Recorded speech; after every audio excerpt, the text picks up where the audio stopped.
Okay, we are going to do onions. So we're gonna put an apple, garlic, lalagyan natin ng tomatoes. Ito, napakuluan ko na. Nandito na lahat. At potatoes. And pumahan nga ng ng sili. Okay? Bahala na kayo kung ilang sili ang gusto nyo ilagay.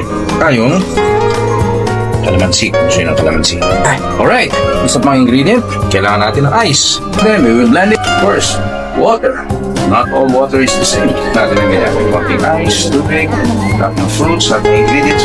Maraming salamat. Great time for the blend. And here goes. Mark.